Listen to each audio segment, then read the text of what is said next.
Hello everyone, it's Adam here. Good afternoon. So I had a question, a message via YouTube, and someone asked me. They said, "Dude, you know, a few weeks ago you posted the server rack update in the house. You should post an update because last time it was kind of alive. But I think I had 2 hard drives in the Synology, and I had a couple of only a couple of the bare essentials basically in there. So I've obviously made some changes since then. So here's the utility room. We are going to sheetrock it, obviously, but there it is. So that's all in place now. We've got the washer dryer in place and the heating duct, and the deep sink is in, and the freezer's in. And I was going to post an updated video here, so kind of give you guys an overview of what we have running here. And I've been using a lot of stuff as storage, but yeah, let's get this stuff out of the way. Just don't turn the water on. They gave Porter his first bath in here, so it worked out just fine. So yeah, here we are. So this is the setup, and yeah, there's now some cable management going on. These white cables are going to go to the home theater. So we already have white cables that go all the way to the front of the room, and these are going to get terminated on the other side of the wall once the sheetrock in there is done. But here is the final view of the server rack prior to actually putting all of the home theater stuff in there.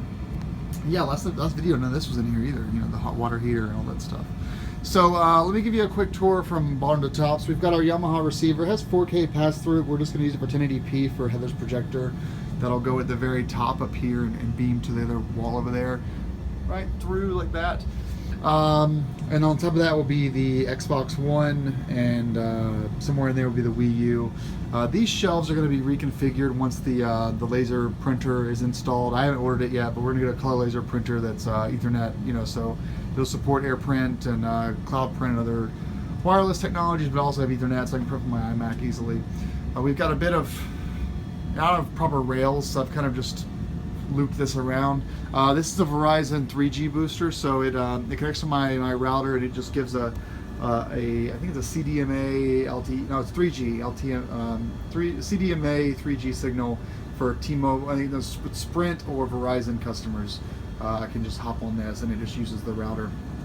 And we've only got 2 of the Hue light bulbs left. We actually used all the light bulbs, so that was a success, and I'll go over that in a different video for HomeKit. I should even do that now if I remember to do that. Behind here, let's get this guy out. Behind here we have our unified cloud key. This is an away for the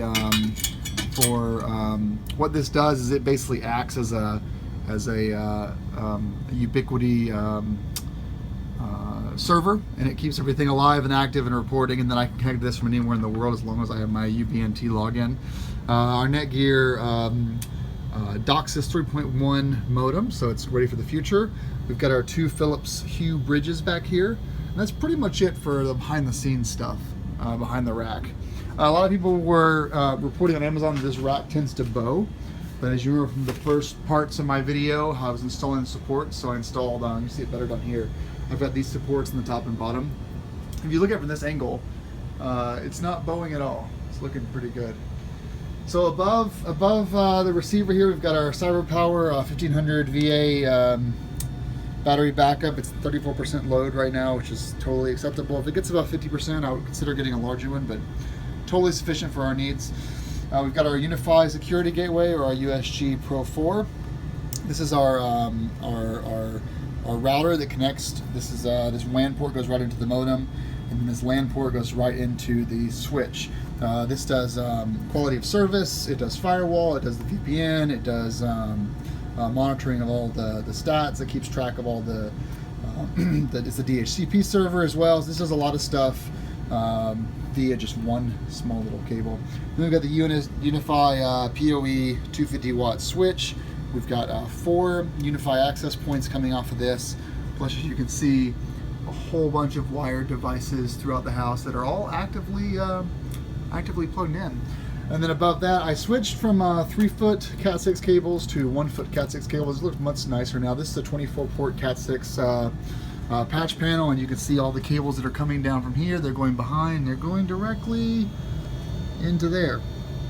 And then above that, we have our CyberPower surge protector. And actually, what I'm being really simple about this surge protector plugs directly into the battery backup, and I had to get a 10 amp to 20 amp converter, or 15 to 30. I think it's 15 to 30 or to 20. Either way, what it does is it just I got the wrong. So this model number here, the 1200 RMS, 1220 RMS, is only supports a 20 amp plug, and but Amazon made the converter for like $4, and it totally works fine. But plugged into here is pretty much everything, and then nothing's really plugged into this except for the ground, or the surge protector. Above it, the Synology 1815. So you see here we have 6 of the 8 hard drive slots are now full. We've got 2 6 terabyte drives and 4 8 terabyte drives.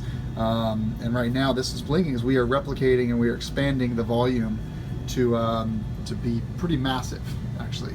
And then plugged into here, though, we got 3 USB hard drives. These are kind of relics from my old setup back when I had the DS214 Play with two bays.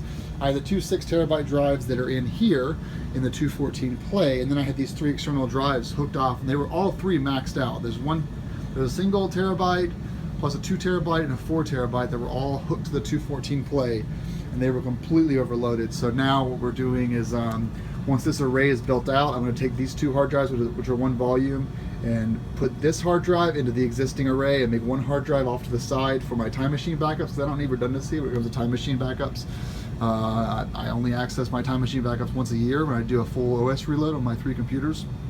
So I'll have 1 very large volume of 2 6 terabyte drives and 3 8 terabyte drives, and then I'll have another single disk as a volume off by itself for Time Machine backups, and maybe Final Cut Pro scratch files or something, some things that I don't really need if the hard drive fails. There's no redundancy there. And then at that point I'll get to retire these 3 drives, and this load will go way down once that's completed.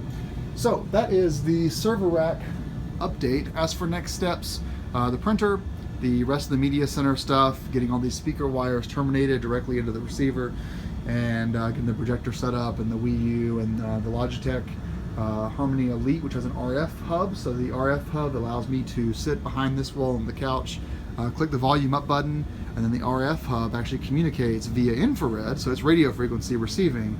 It communicates via infrared with the receivers that are built into the Xbox, the Wii, the Yamaha, and tells them, volume up, volume down, play pause, that kind of thing.